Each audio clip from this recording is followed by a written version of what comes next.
All right, back again on another episode of the Waterford FC Official Podcast.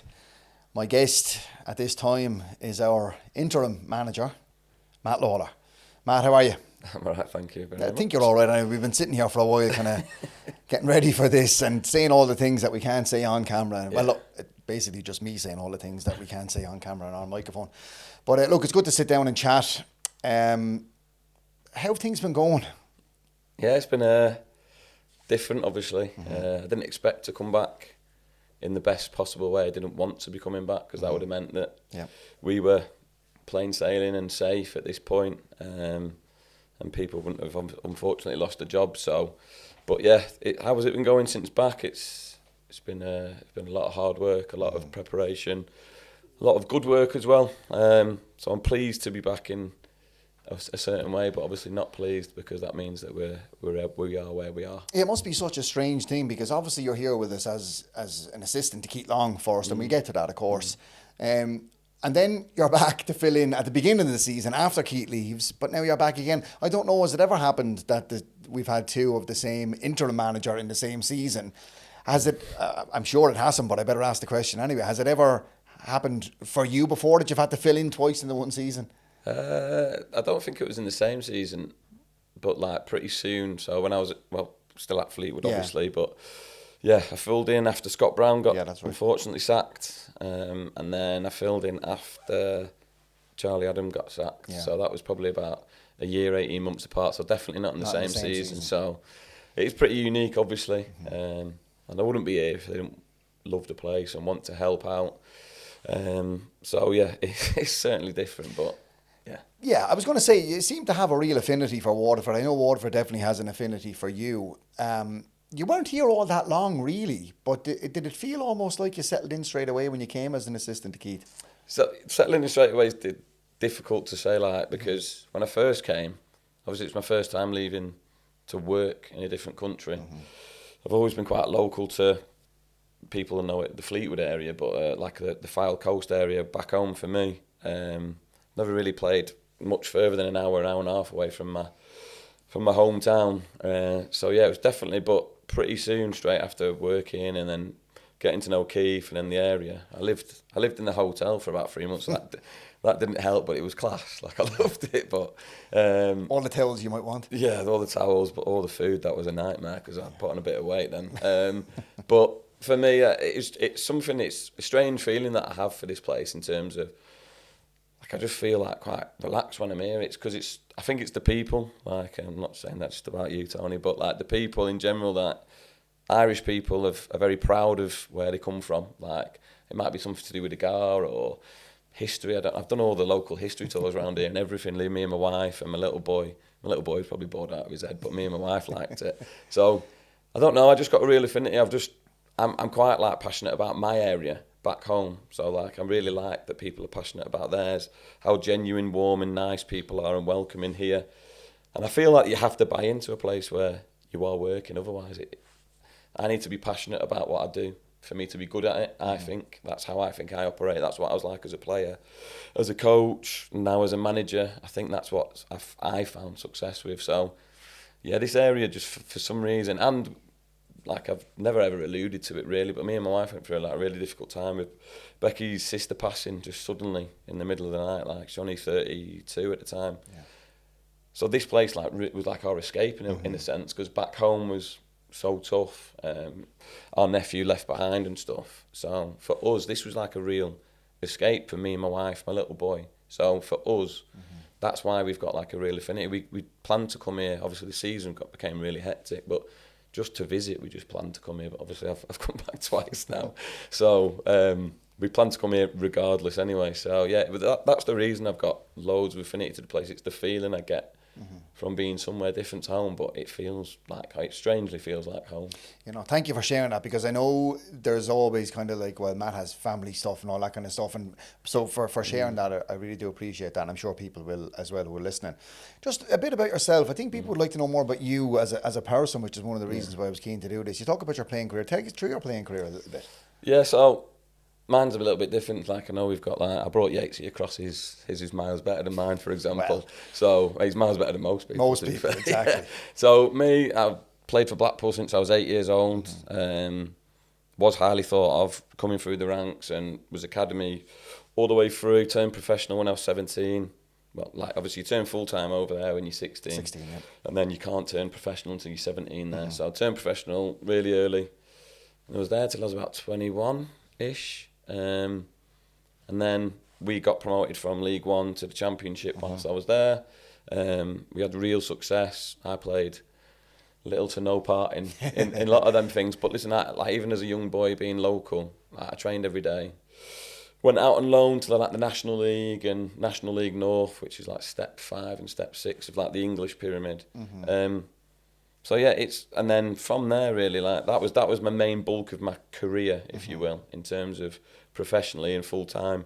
Stayed full time after that. I went to a team called AFC Fylde, which is again local, like I was saying before. Not really played outside of it, and then just kind of dropped into non-league then from that point until I was about 32. So playing wise, I've had a varied career. I've been quite local, and I was full time until I was 21, 22, and had the best time ever. I wish it would have carried on, but it was finished when I was 32, just playing like non-league kind of stuff. Well, being from the area, and listen, I know Blackpool, Fleetwood, the rivalry and stuff that's there, but my own family spent a lot of time in Blackpool, like before I was born, when I was born, when I was growing up, so I know Blackpool a little bit myself, and being from the area, and obviously coming up through the academy and playing there as well, it must have been mad to see him in the Premier League when that happened. Yeah, so the season I left, they got promoted, so that's probably why they got into the Premier League. So, it was unbelievable for all my mates were playing, players, teammates, and people that I still speak to this day, and a lot of them are managers now, a lot of them are coaches. So yeah, it was crazy at that time to see. I know you're a Liverpool fan. We beat Blackpool. So Blackpool beat them twice that year. That's right. Yeah. So when they went away to Old Trafford needing a win last day of the season, and went 1-0 up. So I remember. Yeah, they were unbelievable. Obviously working with Charlie, and Charlie was a huge part of that. So yeah, for me, growing up there within that academy and all my formative years, and some of the lessons that I'm regurgitating to players now is built from my past. It's not always the quantity of your career, it's the quality that you have. And I had like really good people. But when I first joined, Colin Hendry, I'm a centre half, as you probably see from the state of my nose, that. Colin Hendry was like a big influence for me for 2 years, and then Steve McMahon before that, like when I was a young boy, and then Simon Grayson and all that, just defenders. So I had a real good grounding and quality of like input from them that I hopefully have taken into my coaching career. So it's an amazing time in my life, it really was. So when does the ambition to be a coach start? Is it when you realise it's maybe coming to an end at 32, or had you already started putting the wheels in motion at that point? No, so because I dropped out of full-time football, I got like a big group of football acquaintances and friends and whatnot, and they were encouraging me to get involved in coaching from young, really. So I was about 24, 25. Because I dropped out of full-time football, I didn't know what I wanted to do, because I thought I was going to be England captain in my head at school. I was okay at school, don't get me wrong, but it wasn't my interest, because I genuinely would have told anyone that would have listened that I was going to be England captain. I don't know how I thought that playing at Blackpool. I love that, though. You have to think that, no, that was my mindset growing up, and I wanted to be the best, and at certain points I genuinely thought I was the best. And in an arrogant way, I'm not that type of person, but I had that inner belief that I was going to do it. So when it stopped, and at 2021, like full-time, and the offers weren't coming for to stay in full-time professional football, I was like, Jesus, what I'm going to do? So got to about 24, I was playing still playing like a hybrid of full-time, part-time, which would probably be similar to a first division team over here, that you get enough money to survive. And I was going through uni at the same time, because my wife was doing law at the time at uni, and I thought, well, I better just do something like that. So I went to uni, did like a degree. I've not used it to this day. But what's your degree in? Sports management. Okay. So I am in a way, but that was more to kind of go down a business kind of point of view. But I started to coach at 24 at Blackpool, went back to Blackpool within their academy structure. So I've been at it now 12, 13, 14 years. I'm 37 now, so I've been at it a while. So for me, I'm lucky I found it, don't get me wrong. I've always loved football, loved it. and people always associate that I'm quite like a front foot kind of character, so it kind of lends itself to an essence of being a good coach / manager. So me personally, I'm glad I found it and found lots of people within it that have really helped me. And how does the move to Fleetwood come about then? From obviously being in the area and all that, but what's the in that gets you in there? So the then academy manager at Blackpool left Blackpool and went to Fleetwood, and he took a couple of people with him. I was one of them. At the time, Blackpool weren't what they were prior with me playing in terms of like a club on the ascendancy. Yeah. It was a club on the descent. And Fleetwood were flying, like they were opening an academy. They just built Poolfoot, like a £10 million training ground. It's unbelievable. So they were a really attractive proposition, and obviously an in to get there was Kieran Donnelly, the academy manager then. But it was the promise of, well, not the promise, or the premise that I could go in and go full time into coaching and basically give up my then job to concentrate fully on coaching. So after a year or two of being there, that's what happened. So I was fortunate, I worked hard, but for me, it was that was the reason I went there, to become full time. Mm-hmm. And obviously that's how you end up here in Waterford under Keith. Before Keith, obviously, Alan Reynolds is the assistant, much loved character, ex-manager, ex-player here, currently with a certain other club. Yeah. And that's all right. But, you know, we needed someone to step into his shoes because they were big shoes to fill. How did that feel coming over to do that? I wouldn't have known Rennie before I came. So obviously the kind of image of Rennie grew bigger. Yeah. And obviously me and him had like a funny relationship last year in terms of I got loads of respect for him, but when we played him, we'd just battle, me and him, like on the sideline of battle. And I used to think, he's a pretty annoying fella, him. But actually, I know him now, he's top. He's like a really, really good guy, and he's actually tremendously good at what he does. So I wasn't really aware of what he was and like how good he was coming over. I just, in a good way really, in a sense that I could just be me. I wasn't alluded to, hey, he's really good, Rennie, like you need to better be good. I've got that natural pressure on myself that I want to operate at the highest standard possible, no matter what badge I've got on me, that I really want to be the best version of me that I can be. So it never entered my head, but then once I started to learn about Rennie, it became a good thing for me, a motivating thing, because of how good he has been in the past, still is, and will be in the future. So yeah, it was something I wasn't aware of until Waterford came across to Fleetwood to do pre-season. So when they came across to do pre-season, it was kind of half muted then, so that's the January, because Rennie was up, like possibly leaving at that point, and then didn't leave until the February, March. But there was something rumbling in the background, and Keith kind of pulled me on the corridor out of nowhere and kind of spoke to me on it, and I didn't think anything more of it, to be honest with you, because I was like, I'd never really met Keith at that point. I think it's a bit of a strange conversation to have when I first met him. But then it started to grow over the next couple of weeks and months. So yeah, Rennie's flipping amazing coming across here, and has been amazing since I've come back. Even the last time I came back, he was on the phone just offering me words of advice and stuff. So it's been top for someone local as well, which is brilliant. Great guy. But that's it's really interesting to hear that that's how the relationship formed with Keith as well, that he pulls you aside, because there were, well, within the club there was a few rumours of that was exactly what happened. So to hear that that's the truth is pretty amazing. But you come here anyway, as look, we already went into that. You're going around doing history tours and everything in Waterford. There's so much history here.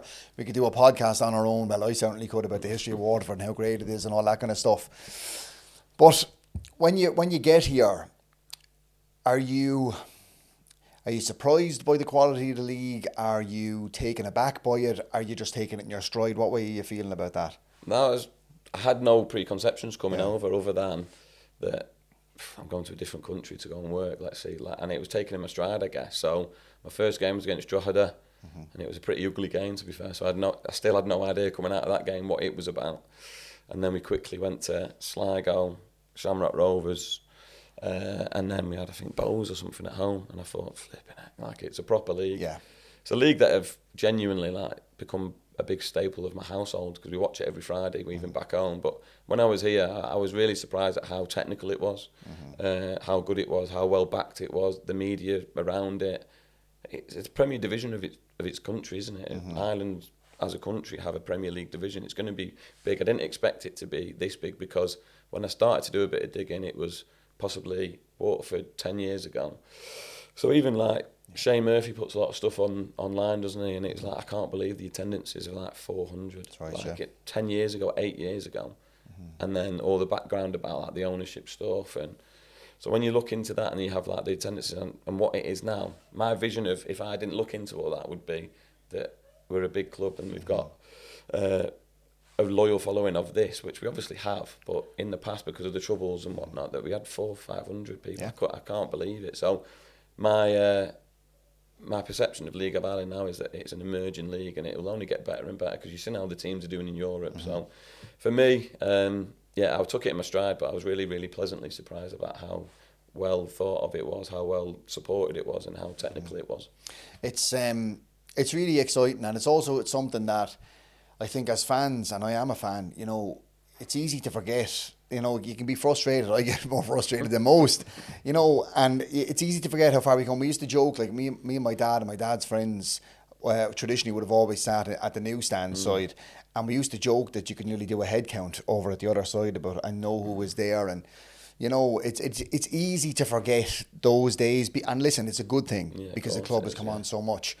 But like bringing you then, I suppose. Listen, was it always? I suppose I should ask you: was it always going to be only a 1-season deal with you over here, with Keith? It was only initially supposed to be because they were struggling to find an assistant, and obviously asked me a couple of times, and at the time I couldn't commit to it for whatever reason because at the time before I opened up this avenue doesn't exist for me, and you got to think about me just sat on my couch. So how it actually happened is that when they actually initially put it on me, I was just sat on my couch at home on a day off, and then they said, "Oh, do you want to go and work in Ireland?" And it's like, I'm going to have to uproot my life for a bit. So initially I was only coming over for 3 months just to help out.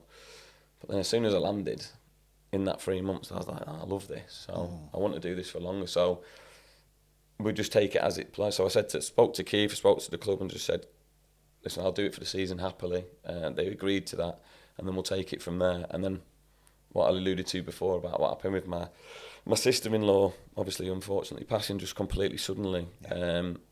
And then our lives have changed in terms of having to look after our nephew. So my wife has had to take time off work to look after my nephew, to help our brother-in-law out. And the family, because my wife's family are only tiny, they've only got the mum, the granddad and her auntie about, and then my brother-in-law. So there's a very small like support network, if you will. So when that happened, obviously made my mind up that I couldn't do any longer, because listen, my wife was amazing. She let me do that long with all that. She'd lost her only sister. Of course. So for me, it could only be that long. Selfishly, I got that long, and I was absolutely delighted to get that long. So now, when it came to the end of the season, I was absolutely wounded and gutted that I couldn't carry it on. But obviously, bigger things take precedent over football at times. Yeah, and that's just life. Life has to, for me anyway, life, family have to take precedent always. So that's completely understandable. What about the call then to come back? The first time. Yeah. The first time. Keith obviously parted ways. It seems a lifetime ago now. Yeah, it does. When you think about that, it was this year, it's actually hard to get your head around. But look, it was 7 games on the bounce without a win. Yeah. Not even sure if that includes the Munster Senior Cup defeat down in Cork that night. Look, that's neither here nor there. There was so much going on. But the call then to come over. Yeah, so Fleetwood obviously speak to me, like the ownership speak to me and say, we're going to relieve Keith of his duties. Would you go over? And obviously, at the time, I'm first team coach. I've kind of just started to settle into that. Yeah. That's a new role for me. But obviously, I want to help out, so I agreed to it. Like I said, I'll help out as short as you need. I won't unfortunately be able to take it full time. I made that clear from the get go because of circumstances I've just said. So I came over, and obviously I was obviously gutted for Keith. Like Keith Long for me, like I'm talking personally. Yeah, some fella was huge for me in my learning, huge for me in my letting me just kind of be me in the process of being his assistant manager, and showing me how to be a manager in some ways. Like match day, Keith was unmatched for me, the best I've seen ever. And I've worked with, like I said, Colin Hendry, Steve McMahon's and stuff briefly. Keith match day was a monster.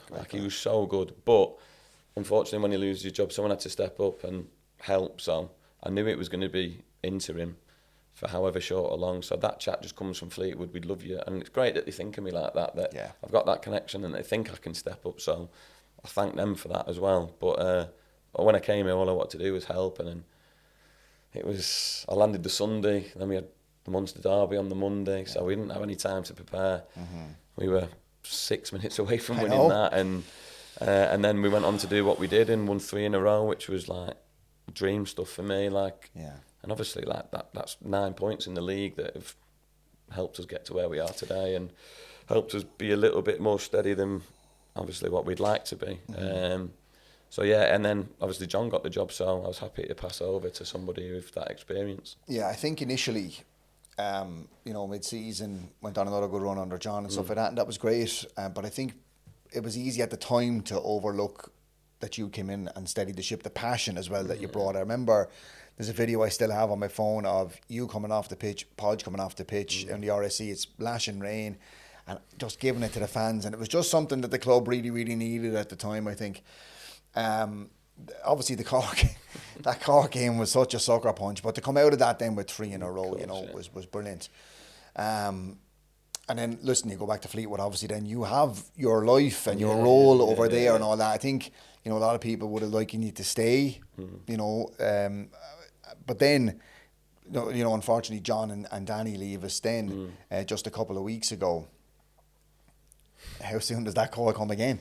Yeah, well, we had a game, Fleetwood, so obviously the Friday night Waterford played Shelburne away, and then we had a game, I can't remember, Colchester or something at home. So I knew nothing about it really, and then just got pulled after the game saying, we're going to relieve John, would you like to step in? And obviously straight away I'm thinking, I want to help out as much as I can, obviously. So they, for me, went and asked me then and there, and then said, listen, we need you to fly over tomorrow, so we need a quick answer. So I then said, yeah, well, I'd want to take Mark Yates with me, as assistant. So if we both agree, then I'll happily go across. And we both agreed pretty soon, actually. And then flew across and left our families again on the Sunday to start back on the Monday, and then build into the Drogheda game on the Friday. So yeah, it's listen, everyone will say this, like that it's so quick, like it's ridiculous. Like last time I was here, I was referee. When I was coaching, actually. It got reported that I was refereeing. I was coaching my little lads under 16, under 7s team the first time around, and I get a call from Fleetwood, and then I obviously flew over the next day, and then that was the Cork game, and then this time it just happened straight after the game. So your head's pretty fried from a game of football, the pressure and all that, and then you get pulled into an office. It just happened so quickly, so I had to go back, speak to the family and say, I'm going across. I don't know how long it'll be, like in terms of, I knew it would be 5 weeks, 6 weeks, whatever. So we'll just see how it goes. And I agreed to it quite quickly because I just want to help, you see. Yeah. How important, you mentioned immediately saying, I want to bring Mark Yates with me. Yeah. How important is a number 2 like that? Because I think it's hard from the outside looking in. You just hear assistant manager, assistant coach, number 2, whatever title you want to give it. But I think people overlook the importance of a good number 2. How important is it? Oh, it's massive. Like, it's huge because last time I was here, Crads was here, so Matt Craddock was here, so there was no need to bring someone else over, even though I would have loved to have brought Yatesy with me then, and even Pondy back home. Like, for me, it's absolutely vital. You'll see a number, like a manager and an assistant travel around. That's right. Like Sean Dyche will take loads around with Pep, will take loads around with him. So every job they get, they tend to take the same staff because it's trust, isn't it? You can't just do it on your own. So obviously with no assistant manager, it was absolutely like imperative that I brought someone that I trust, and I've worked with Yatesy for that long now that we speak the same language in terms of football. We have the same idea. We've worked together. We've come up with stuff together. Yatesy's grown and developed and been an amazing coach himself, and had a joke of a career. So for me, like as a partnership there, it's like ideal because A, we're mates and we get on. B, we trust each other. C, like he's got things I haven't, and I've got things he hasn't. So as a partnership, you're stronger.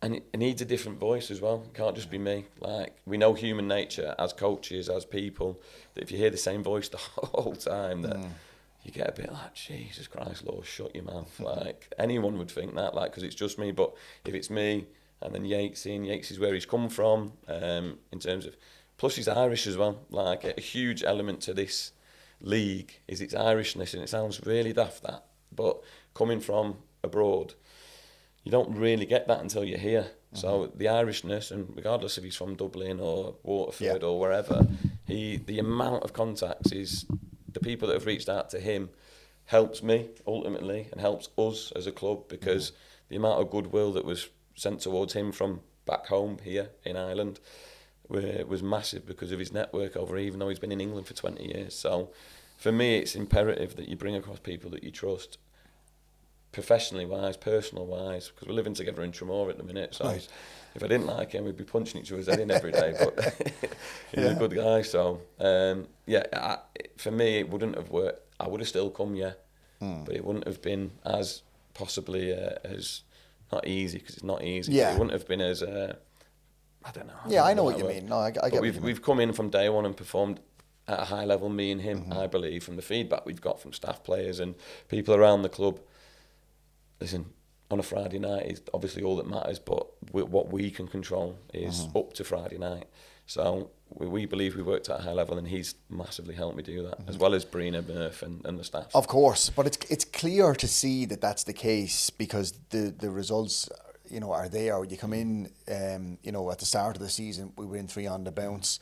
You come in, you have to pick lads up off the ground. I think we got a point away to Drogheda the 8th of August maybe. Other than that, there's no points then up to the middle of September.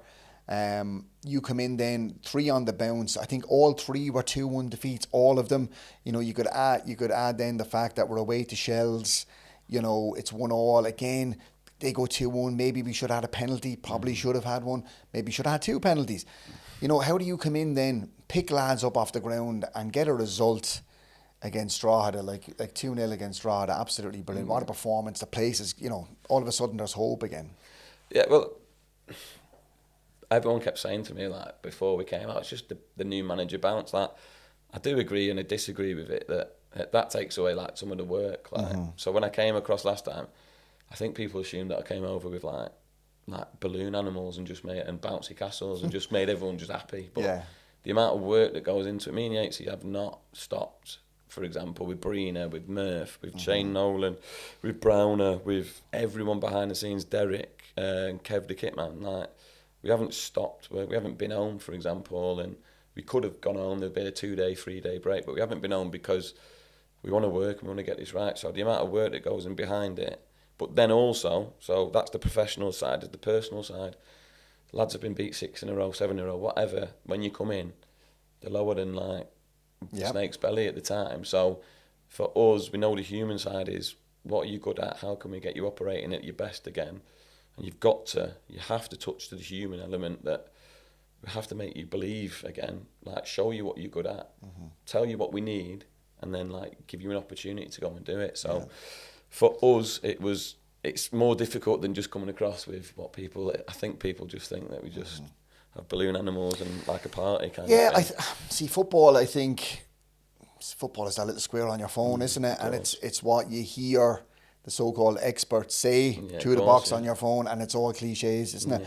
It just feels like that's the way it is a lot of the time, but obviously it's not that. Listen, it's not all roses as well. When we look at Derry at home there that Friday night, it feels like a sucker punch, doesn't it? It is a sucker punch in a way if you look at it like that, but 35 minutes against the second best team in the league, we were, and I'm not apologising for saying this, we were so dominant that actually that is exactly what me and the staff have said. This is what the game's going to be, this is what they are good at, this is what they're not so good at. Let's identify them areas, let's go after, this is how we're going to do it. So training, again, planned out, prepared, lads, we're going to show you what Derry probably will be, this is what we're going to do.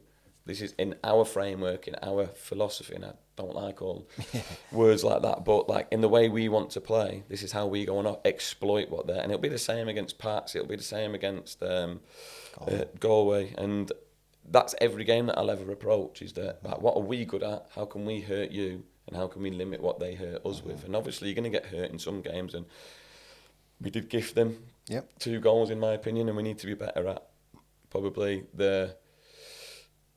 the element of managing that moment, and I talked about moments a lot, but moments too. We were talking with like Man United v Liverpool yesterday. You know, it's going to hurt you in that, but smile there. Yeah. This will go out a little bit later than that, but yeah, okay, we can still talk Liverpool about it. yesterday dominated. Like everyone's perception of the performance now is Man United defended so well. Liverpool rocked the post 4 times, they didn't score, but they go in, they're 4 inches that way, they go in, everyone goes 4-1. What? Just back on the road again, and they're smashing people. And so it's the same for us. We had a 5-minute period where it rocked us, and we need to be so much better. But there's only so much that we can do as coaches to say, that 35 minutes was everything we wanted, and the lads did that. The lads have just got to manage that 5-minute period a little bit better. And that's over to them as players. It's that moment for them. So, sucker punch it was, but there was lots to be pleased about and build on. I think you're spot on as well. And I think if you weren't there at the match, or if you weren't watching it on LOI TV or whatever, and you just see the result, it's very easy to go, oh yeah, right.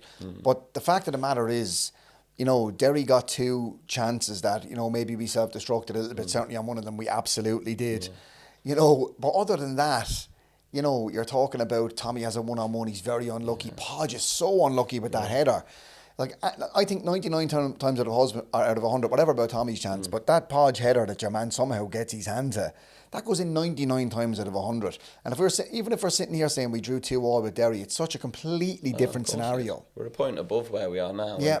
It feels like a bit of it, but listen, like, we are where we are. We know what we have to do. We have to look after the next 2 games, and this may or may not go out after the Pats game, but we can only manage it 1 game at a time. We really can, and regardless of what we go and do, like, listen, we'll be well planned, well prepared, and you'll see a team that want to go out and graft. There'll be people that have constantly been told every day in that training ground about the way we want to play football, and it is a fast, aggressive style of play. The way I operated as a player, I was a no-nonsense defender that could play a little bit, but I knew what I was good at. Like, the way I want to see football played is people being good, bringing the strengths and hiding the weaknesses.